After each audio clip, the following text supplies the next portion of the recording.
rocketing and bombing have gone on today, taking more life and trashing property as the two sides eye one another for what they know comes next, an eventual ceasefire. In Gaza, the Hamas leadership has already said it's ready to stop, and that's understandable. It's shown an ability to hit Israeli cities and demonstrated new weapons, even today boasting about their extended reach. Today, the Qassam brigades and the Palestinian resistance led the Sword of Jerusalem battle into a new advanced and fast stage as it introduced a new weapon.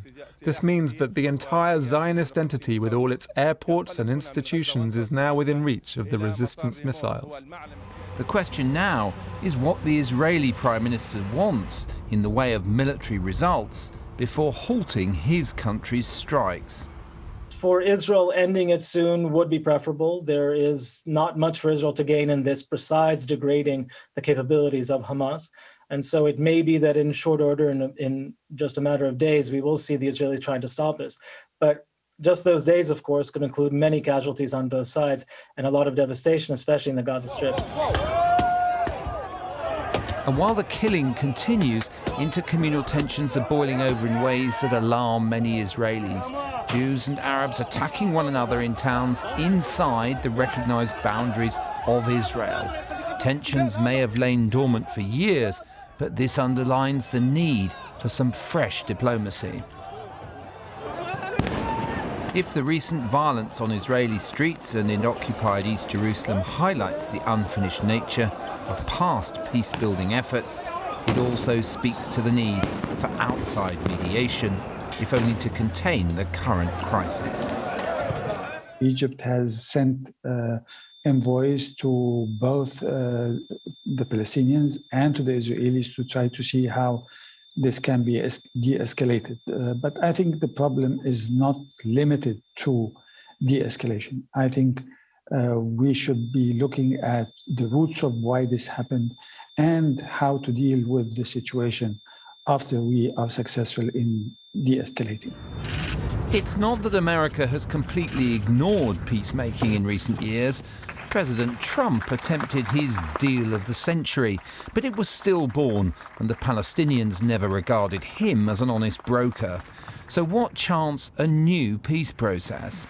What we have definitely seen from the outset of this administration, I think, is an affirmative choice to not prioritize this issue. And they've learned what so many administrations, though, have before. There's some middle ground, perhaps, between not jumping in first day with a special envoy and trying to get the parties to the table and not doing anything. And try as you might to ignore this conflict, it forces its way back on the agenda. From the Palestinian and wider Arab side, there's a yearning that issues like the status of Jerusalem, so important in this current round of violence, become part again of an international negotiation.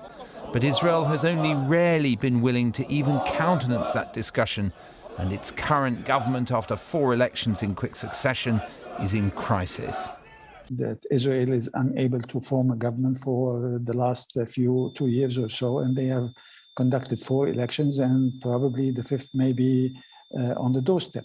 So this is also contributing, or I think one of the main elements in relation to what is happening, because there are all kinds of efforts by those in the extreme right to prevent the establishment of an Israeli government. Tonight, clashes in the Israeli town of Baqa al-Gharbiyah. The country's president has told its people they're risking civil war. The need for de-escalation is urgent, but it could still be days away. Joining me now are Zaha Hassan, member of the Palestinian delegation to the 2011 and 2012 exploratory Israel-Palestinian peace talks, Danny Ayalon, Israel's deputy foreign minister from 2009 to 2012 and the country's former ambassador to the US, and Martin Indyk, Barack Obama's special envoy for Middle East peace from 2013 to 2014. Welcome to you all. Martin, if I could begin with you, what do you make of Joe Biden's management of this conflict to date? Well, it was not a priority for him. He had a whole set of other priorities. just to run through them, it's obvious why. Pandemic, the economic recovery, climate change, the rise of China, Iran's nuclear weapons program. And he was with me in the last round of final status negotiations when he was vice president. I was Obama's envoy. And he saw there the reality that the two sides were further apart at the end of the negotiations than at the beginning. And I think he sized up both Netanyahu and Mahmoud Abbas, the Palestinian president, and I think correctly concluded that there was no peace deal to be had here. And so, therefore, he was going to focus on other priorities. But now, as a result of this unexpected flare-up, he's had to come back and focus on it. But I think his focus will be on trying to get a ceasefire and stabilize the situation. He should try to build a political horizon for the Palestinians, but I don't believe there's going to be any effort to try to get back to the negotiating table for a final peace agreement, because I think that's, in the present conditions, a hopeless challenge. A hopeless challenge. Zaha, is that the right approach from Joe Biden? This is a big test for him with the Palestinian people to see if he can be what they didn't feel Donald Trump was, an honest broker.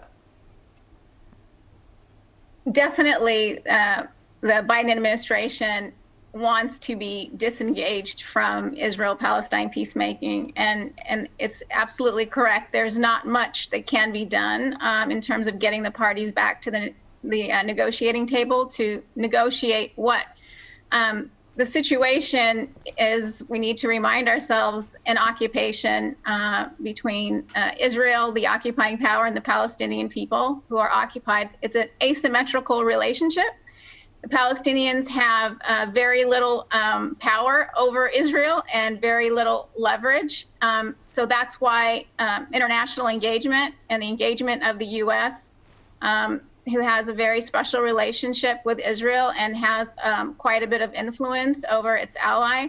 That's why it's so imperative to have outside external, involvement here. But yet the Biden administration has, as was said, has other priorities.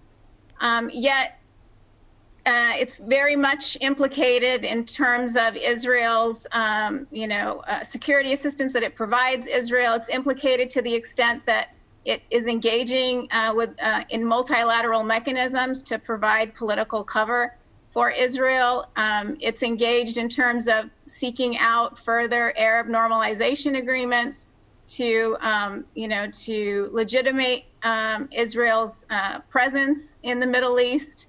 So, it's choosing what it wants to be engaged in. And now we've reached the point where, putting off dealing with the occupation, dealing with what's now morphed into what human rights organizations are saying is an apartheid situation, has now, bumped up the priority list. And the administration is sort of on a back foot here. And perhaps that next move will be very closely watched, I'm sure. But building on what you've just said there, let me bring in Danny Ayalon here. From the position of how to get back to some kind of negotiating table, how important do you think America's role is here, or is that not something that is featuring at the moment?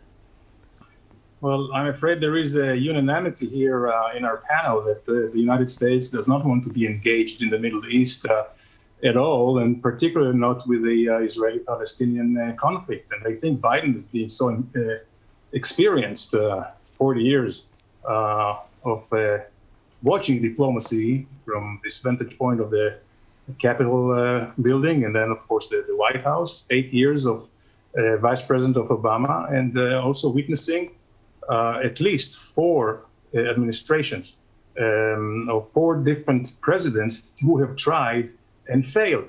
And they failed simply because there was no common ground.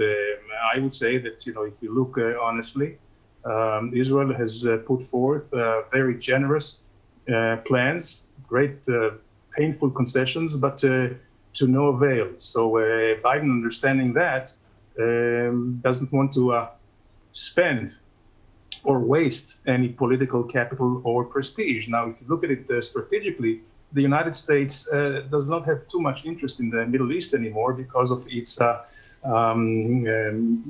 energetic independence. So they have other bigger fish to fry, whether it's China, relations with Russia, as Ambassador Indyk said, climate change, and so if it's not for America to play this role, which some have argued it should be, and Biden himself, I will bring Martin back in a moment, but Biden himself, America is back, going to be not lying down and getting involved where it needs to. What will it take from your position, Danny, and from your experience to try and bring this to some kind of an end, but also to come to the table? Well, Emma, simply put, it would take a trustworthy and legitimate Palestinian partner. Right now, there is a disarray. You have a major split between Ramallah, the Palestinian Authority, with Abu Mazen, Mahmoud Abbas, and Hamas in Gaza, which are really at loggerheads. The Palestinians did not have elections now for 15 years. And there is no agreement whatsoever on how to approach. We have Hamas, who openly is sworn on the destruction of the state of Israel. We do not see that Abu Mazen and the Palestinian Authority is very much ready to move forward to, I would say, peaceful negotiations and peaceful relationship without incitement, and that point I will again put back to Zaha in a moment. But just to say, in terms of this particular conflict, how much longer is Netanyahu going to sanction this violence and keep it going? And how much harder will it be to get back to the table the longer it goes on?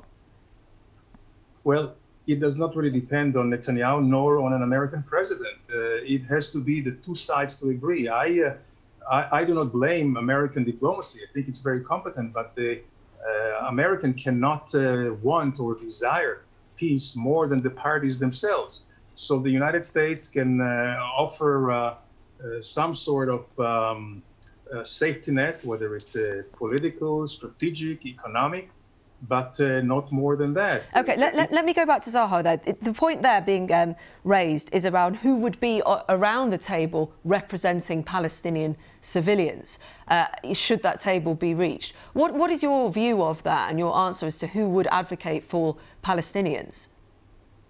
Let's step back for a second. I want to challenge this notion that this is an issue of personalities between the Israeli prime minister or the Palestinian president. It's really not about that at all. It's about the fact that we have an Israeli government and an Israeli consensus around the idea that Israel should maintain sovereignty and control over the West Bank and should continue its colonization of the West Bank and continue to displace Palestinians in favor of Jewish settlement.